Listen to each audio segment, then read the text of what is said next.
प्यारे दोस्तों, अस्सलाम वालेकुम। आप देख रहे हैं इरफानी नेटवर्क यूट्यूब चैनल और मैं हूं मोहम्मद इरफान, झारखंड। दोस्तों, एक बहुत बड़ी खबर इस समय निकलकर सामने आ रहा है, लगातार वायरल हो रहा है। दोस्तों, इस खबर ने पूरे दुनिया के अंदर धूम मचा रखा है। एक तरीके से लोगों में हजार तरीके के सवाल उत्पन्न हो गया है। सऊदी अरब का प्रतिबंध, जी हाँ दोस्तों, सऊदी अरब का प्रतिबंध, और ये प्रतिबंध अपने मुल्क भारत के ऊपर भी लगा है। क्या है बड़ी खबर दोस्तों, और क्यों हज करने वालों की चिंता बढ़ गई है दोस्तों, और कैसे सऊदी अरब में रहने वाले या सऊदी अरब में जाने वाले लोगों की भी परेशानी बढ़ गई है इस प्रतिबंध के ऊपर। क्या है बड़ी खबर जिसने तहलका मचा दिया है। यूं तो दोस्तों, भारत का हर मुल्क के साथ एक बेहतर रिश्ता है। कुछ एक मुल्क को छोड़कर अगर भारत का रिश्ता अगर देखें तो सारी मुल्कों के साथ भारत का रिश्ता दोस्ताना रहा है।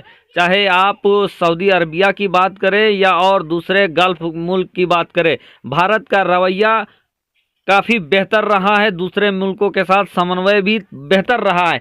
लेकिन दोस्तों, जहां इस तस्वीर के अंदर मोदी जी और king Salman, crown Prince Salman के साथ दोस्ती और हंसी मजाक वाली तस्वीर आप देख रहे हैं, मुस्कुराहट भरी तस्वीर देख रहे हैं, लेकिन दोस्तों एक खबर ऐसा आया जिसने इस दोस्ती में कुश्ती को घोल दिया है। दोस्तों, बड़ी खबर निकलकर सामने आ रही है और अचानक एक ऐसी कार्रवाई सऊदी हुकूमत ने किया है कि सऊदी हुकूमत ने भारत पर प्रतिबंध लगा दिया है। फ्लाइट जो हवाई यात्रा है उस पर प्रतिबंध लगा दिया है। क्या है पूरा मामला दोस्तों, आगे हम आपको बताएंगे। उससे पहले आपसे अदबन गुजारिश करना चाहेंगे दोस्तों, अगर आप पहली बार मेरे यूट्यूब चैनल इरफानी नेटवर्क में विजिट कर रहे हैं तो जल्दी से मेरे चैनल को कर लीजिए सब्सक्राइब, साथ ही साथ बेल के बटन को ऑन कर दें और ऑल नोटिफिकेशन के ऑप्शन को दबा लें ताकि आने वाला हर वीडियो सबसे पहले आप तक पहुंच सके। प्यारे दोस्तों, दुनिया भर के मुसलमानों की चाहत होती है कि वह सऊदी अरब जाएं। चूँकि दोस्तों, सऊदी अरब में कोई किंग सलमान से मिलने नहीं या वहाँ के बड़े बड़े सुल्तान से मिलने नहीं, बल्कि प्यारे आका मोहम्मद मुस्तफ़ा सल्लल्लाहु ताला अलैहि वसल्लम की रोज़ा को देखने के लिए जाते हैं। यानी दोस्तों, हज करने के लिए पूरी दुनिया के मुसलमान ये चाहते हैं कि ज़िंदगी में एक ना एक बार मक्कतुल मुकर्रमा, मदीनतुल मुनव्वरा की ज़ियारत कर ले, हज उसके नसीब में आ जाए। और दुनिया भर के लोग दोस्तों इसी तड़प में रहते हैं, इसी चाहत में रहते हैं। और इस बार भी दोस्तों, जैसा कि आप लोगों को मालूम है कि ईद के बाद से दुनिया भर के लोग हज के लिए जाने लगते हैं, और ऐसे वक्त में सऊदी अरब का एक बहुत बड़ा ऐलान हुआ है। दोस्तों, आपको बता दें कि जहां हज के लिए जो वक्त है वो करीब होता जा रहा है, वहीं सऊदी हुकूमत ने एक बड़ा फैसला लेते हुए 20 मुल्कों के ऊपर प्रतिबंध लगा दिया है। जी हाँ दोस्तों, दुनिया के 20 जाने माने मुल्कों के ऊपर सऊदी हुकूमत ने प्रतिबंध लगा दिया है, और इस प्रतिबंध के जर्ब में भारत भी आ गए हैं। जी हाँ दोस्तों, भारत के ऊपर भी ये प्रतिबंध लगा है। दोस्तों, आपको बता दें, जो रिपोर्टें सामने आ रही है उसके मुताबिक सऊदी अरब में इस समय काफ़ी तेज़ी के साथ कोरोना फैल रहा है, और जो यूके मॉडल कोरोना है दोस्तों, जो नए मॉडल का जो कोरोना निकला है, जो पहले से ज़्यादा घातक बताया जाता है, इसी की वजह से सुरक्षा की दृष्टि से सऊदी हुकूमत ने 20 मुल्कों के ऊपर प्रतिबंध लगा दिया है। दोस्तों, आपको बता दें कि खुद सऊदी के अंदर इस समय काफ़ी तेज़ी के साथ ये बीमारी फैल रही है, और इस बीमारी के रोकथाम के मद्देनज़र वहाँ की हुकूमत ने सुरक्षा की दृष्टि से लगा दिया है प्रतिबंध। इधर दोस्तों, भारत के ऊपर सऊदी हुकूमत का प्रतिबंध आयद हुआ है, और इधर भारत के मुसलमानों के ऊपर खलबली पैदा हो गया है, मुसलमानों के ऊपर तड़प पैदा हो गया है। तड़प इसलिए दोस्तों कि यूँ भी सऊदी हुकूमत के इस प्रतिबंध में भारत के बहुत सारे लोग इसके जर्ब में आएंगे, चूँकि भारत से बहुत सारे लोग काम करने के लिए भी सऊदी जाते हैं, और उसके बाद बहुत सारे ऐसे लोग हैं जो सऊदी में काम कर रहे हैं और उनको भारत आना है। तो अब दोनों ही सूरत में उनका ना आना होगा ना जाना होगा, और सबसे बड़ी बेचैनी तो दोस्तों हज को लेकर पैदा हो गया है। क्योंकि दोस्तों कोरोना जिस समय लागू हुआ था, लॉकडाउन लागू हुआ था, 1 महीना 2 महीना 6 महीना और लगभग पूरा साल भर कोविड का ये काल खींच गया था।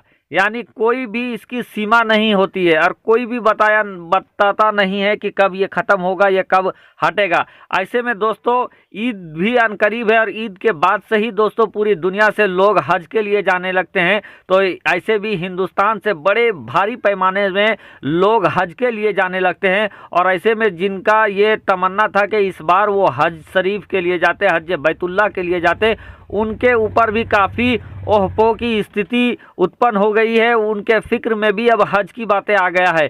लेकिन दोस्तों मैं आपको बता देना चाहता हूं कि जो जानकारी निकल कर सामने आ रही है कि ये जो प्रतिबंध लगा है, ये कोविड को देखते हुए प्रतिबंध लगाया गया है और आंशिक तौर पर लगाया गया है। दोस्तों जो जानकारी मिला है इसके अनुसार दोस्तों किसी भी अस्थायी रूप से यानी निश्चित रूप से ये नहीं कहा गया है कि 6 महीने के लिए है ये प्रतिबंध या साल भर के लिए है, 1 महीने के लिए है। लेकिन ये जरूर है दोस्तों कि कोविड को देखते हुए और कोविड का नया जो रूप है उसको देखते हुए ये प्रतिबंध लग गया है। तो ऐसे में दोस्तों ये भी हो सकता है कि 1 सप्ताह के बाद प्रतिबंध हट जाए, 1 महीने के बाद प्रतिबंध हट जाए या 6 महीना भी घिस सके। तो दोस्तों ये दुविधा की स्थिति आ गया है और आगे देखना होगा। हम दुआ करेंगे कि जल्द से जल्द ये स्थिति खत्म हो जाए और प्रतिबंध हट जाए। नहीं तो दोस्तों जैसा कि मैं फिर से एक बार बोल रहा हूँ, हो सकता है कि 10 दिन में ये प्रतिबंध हटे या तो फिर बहुत दिन भी लग जाए। ऐसे में हो सकता है हज भी प्रभावित हो सकता है। उम्मीद करेंगे कि हज प्रभावित ना हो और हज से पहले ही ये प्रतिबंध हट जाए और दुनिया भर के मुसलमान हरमैन शरीफैन की ज़ियारत के लिए जा सके। तो दोस्तों 20 देशों पर सऊदी के प्रतिबंध ने 20 मुल्कों के मुसलमानों के लिए परेशानी बढ़ा दिया है। 20 मुल्कों के मुसलमान सबसे ज़्यादा हज को देखते हुए तड़प रहे हैं। क्योंकि दोस्तों पिछले साल का हज भी इसी तरीके से निकल गया था और उस समय का आलम तो और नफसी का आलम था उस वक्त, और बहुत कम लोग थे, बहुत चंद लोग ही थे जिन्होंने हज को अंजाम दिया था, तवाफ़ किए थे। बाकी सारे लोग मन को कचेट कर रख गए थे। उन्होंने यही सोचा था कि अगली बार, इस बार नहीं तो अगली बार हम ज़रूर हज करेंगे। लेकिन दोस्तों एक बार फिर से सऊदी के इस प्रतिबंध ने लोगों के ऊपर फिर से आशंका के बादल को छा दिया है।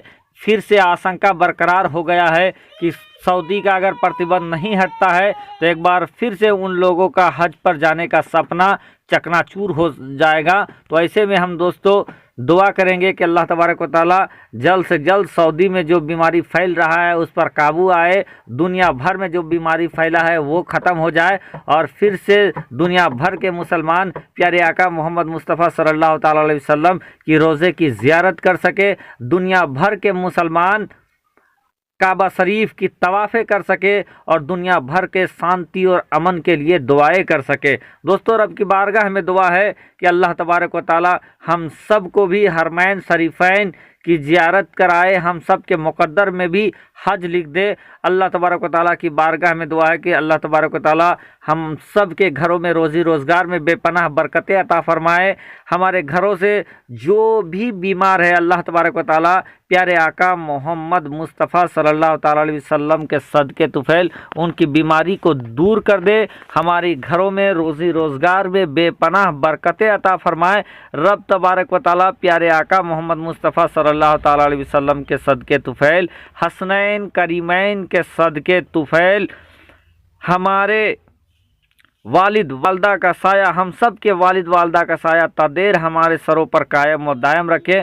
और जिनके वालिद वालदा या उनके अहबाब में से कोई भी अगर इस दुनिया को छोड़कर चला गया है तो रब तबारक व तआला प्यारे आका मोहम्मद मुस्तफ़ा सल्लल्लाहु ताला अलैहि वसल्लम के सदक़े तुफ़ैल जन्नतुल फिरदौस में आला से आला मकाम अता फरमाए, करवट करवट जन्नतुल फिरदौस में आला से आला मकाम अता फरमाए, उनके कब्र में रहमतों की बारिशें अता फरमाए।